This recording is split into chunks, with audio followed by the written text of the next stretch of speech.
अंशुमान से मैं इसी सवाल का जवाब चाहूंगा। आज का जो दौरा है प्रधानमंत्री का, ये क्यों अहम है, इससे हमें क्या जानकारियां हासिल होंगी, डॉक्टर अंशुमान?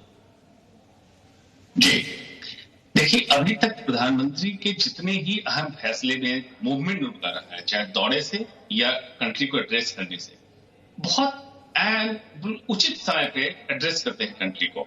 और जैसा हम जानते हैं कि वैक्सीन का भारत में फेज 3 ट्रायल बिगिन कर चुके थे। फेज 3 ट्रायल का मतलब ही होता है कि फेज 1 फेज 2 क्रॉस कर चुका, वैक्सीन इफेक्टिव है और काफी हद तक सेफ है फेज 3 ट्रायल में। और इनका तीनों सेंटर पे दौरा करना, ये काफी हद तक ये बता रहा है कि वैक्सीन बहुत जल्दी ही लॉन्च होने वाला है। और लॉन्च सिर्फ होके नहीं रुकेगा, इंडिया के लोगों को तो मिलना ही मिलना। हो सकता है विश्व स्तर पे हम एक्सपोर्ट करने लगे। कुछ इस तरह का मुझे लग रहा है प्रधानमंत्री का दौरा, जिस तरह से आकलन कर रहे हैं, सेंटर के अंदर लेबोरेटरी पे जाके एक एक बारीकियों को समझ रहे हैं। आप देखा पीपी किट पहने हुए, पूरे मास्क, कैप सबके साथ गए हैं। इसका मतलब हर बारीकियों को समझने के बाद कुछ मेजर अनाउंसमेंट हो सकता है। ठीक है, अमित प्रकाश मेरे सहयोगी पुणे से मेरे साथ जुड़ रहे हैं। अमित, चर्चा बहुत ज्यादा है सीरम इंस्टीट्यूट की वैक्सीन कोविशील्ड की, इसे लेकर तैयारियां क्या है, प्रधानमंत्री यहां पर कब तक पहुंच सकते हैं, क्या कार्यक्रम वहां पर रहने वाला है? अमित, देखिए, मेरे जवाब के दो अलग अलग भाग होंगे। पहले हिस्से में मैं आपको सीधी तस्वीरें दिखा देता हूं कि अब से थोड़ी देर बाद देश के प्रधानमंत्री जिस जगह पहुंचने वाले हैं, और ये वो जगह है जहां इस देश की संजीवनी तैयार हो रही है। वो संजीवनी जो न सिर्फ भारत के नागरिकों के लिए है, बल्कि वो संजीवनी दुनिया के 100 अलग अलग देशों तक भी पहुंचेगी। और हम एक बात लगातार सुबह से कह रहे हैं, भारत का ये मंत्र, अंतर्राष्ट्रीय मंत्र भारत का ये जाना जाता है और पूरी दुनिया में जाना जाता है। हम कहते हैं वसुधैव कुटुंबकम, the world is our family, and now the world is eyeing on India. पूरी दुनिया की निगाह भारत पर इसलिए है क्योंकि प्रधानमंत्री ये साफ कर चुके हैं। इस लड़ाई को पूरी दुनिया के अलग अलग देशों ने अपने तरीके से लड़ा, लेकिन भारत ने इस लड़ाई को जिस संवेदनशीलता के साथ लड़ा, जिस स्ट्रैटेजी के साथ इस लड़ाई को आगे बढ़ाया, उसकी तारीफ अंतर्राष्ट्रीय मंचों पे हुई। WHO ने साफ कहा कि भारत ने इस लड़ाई को जैसे आगे बढ़ाया है, वो उससे सीखना चाहिए। The world should learn from India. और दूसरी तरफ अब जबकि ये फाइनल स्टेज में है, और ये जगह हम सुबह से लगातार ये कह रहे हैं कि पुणे का सीरम इंस्टीट्यूट ऑफ इंडिया सबसे इंपॉर्टेंट लोकेशन क्यों है आज प्रधानमंत्री के दौरे में, वो सबसे इंपॉर्टेंट इसलिए है क्योंकि 17 सेंटर्स पे कोविशील्ड जो वैक्सीन है उसका ट्रायल चल रहा है, फाइनल स्टेज की ट्रायल है, और सबसे जल्दी मार्केट में इस वैक्सीन के आने की बात आ रही है। इस वक्त हमारे दर्शकों के लिए, देश के लोगों के लिए इसमें सबसे काम की खबर यह है कि ये बताया जा रहा है कि मार्च और अप्रैल तक मार्केट में रोल आउट का जो प्लान है इस वैक्सीन का, वो मार्च अप्रैल बताया जा रहा है। ऐसी स्थिति में 2020 की सबसे राहत वाली खबर और 2020 की सबसे राहत वाली तस्वीर जहां से मैं आपको दिखा रहा हूं, इसी बिल्डिंग में आपसे कुछ देर बाद देश के प्रधानमंत्री पहुंचेंगे। अमित, अब वहां पर मौजूद है, क्या जानकारी वहां से कुछ ऐसी आ रही है कि कब तक प्रधानमंत्री यहां पर पहुंच सकते हैं? अहमदाबाद के बाद जो अगला पड़ाव है, क्या वो पुणे है या फिर हैदराबाद है? कुछ जानकारी स्पष्ट हो पा रही है वहां से? देखिए, अहमदाबाद से विशाल उनका अगला पड़ाव पुणे है, और मैं उम्मीद कर रहा हूं, अभी 1:05 हो रहे हैं, 2:20 का कार्यक्रम है, अगर वो रीशेड्यूल नहीं हुआ है तो, क्योंकि प्रधानमंत्री का कार्यक्रम थोड़ा रीशेड्यूल हुआ था, उसमें कुछ परिवर्तन किया गया था। 2:20 का ऐसा वक्त बताया जा रहा है कि वो यहाँ पहुंचेंगे। सबसे पहले पुणे एयरपोर्ट पहुंचेंगे और उसके बाद वहां से वो पहुंचेंगे इस कैंपस में, सीरम इंस्टीट्यूट ऑफ इंडिया के कैंपस में। 1 घंटे का उनका यहाँ कार्यक्रम है। और वो मैं बता रहा था, जिस कार्यक्रम यहाँ, उस कार्यक्रम के बारे में जो 4 चीजें प्रधानमंत्री जानना चाहेंगे यहाँ पहुंचने के बाद, क्योंकि मैं बार बार ये कह रहा हूं, उनके आज के इस यात्रा के अलग अलग पड़ाव में सबसे इंपॉर्टेंट पड़ाव ये इसलिए है क्योंकि इस वैक्सीन के मार्केट में आने की संभावना सबसे ज्यादा, सबसे जल्दी, ये दोनों चीजें। और ऐसी स्थिति में यहां पहुंच के 4 चीजें। पहला, किस तरीके से इस वैक्सीन पे काम चल रहा है। दूसरा, इसके वैक्सीन में काम करने वाले इस वैक्सीन को काम करने वाला जो कोर वैज्ञानिकों की जो टीम है, उससे मुलाकात करेंगे, चीजों को समझेंगे।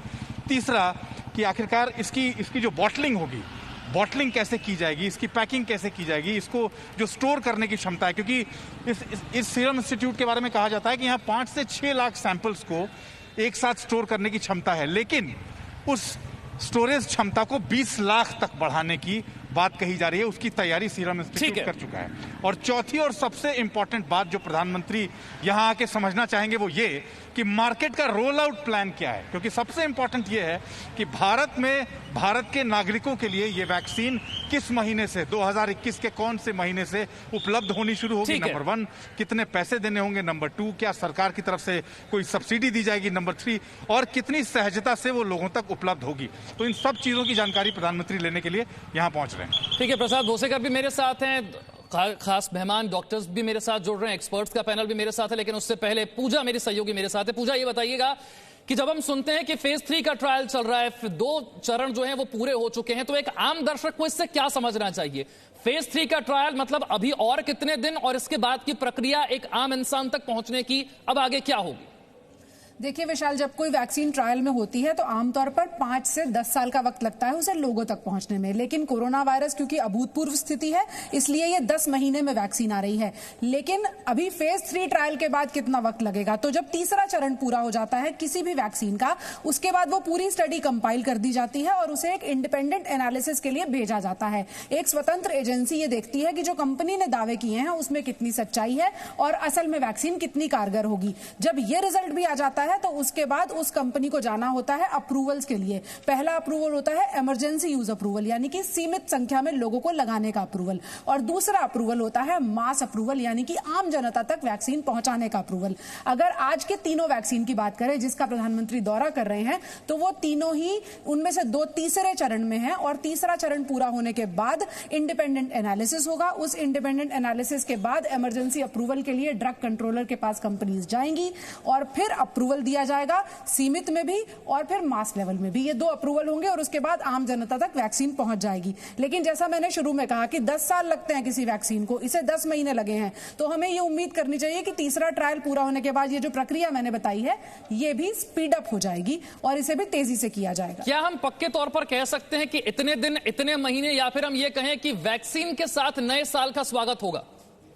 देखिए, अगर सब कुछ ठीक रहता है, कहीं कोई दिक्कत नहीं आती, कोई साइड इफेक्ट रिपोर्ट नहीं होते, डोज को लेकर कोई परेशानी नहीं होती, तो हम मान सकते हैं कि जनवरी और फरवरी के महीने में ये खबर आ सकती है कि वैक्सीन तैयार है। अब आप तक और मुझ तक कब तक पहुंचेगी उसके लिए एक अलग से प्लान बनेगा। हो सकता है मार्च अप्रैल में शुरुआती लोगों को, यानी कि हेल्थ केयर वर्कर और फ्रंटलाइन वर्कर्स को वैक्सीन लगनी शुरू भी हो जाए। लेकिन इसमें भी कंडीशंस अप्लाई है कि सब कुछ ठीक रहे, कहीं कोई दिक्कत ना आए।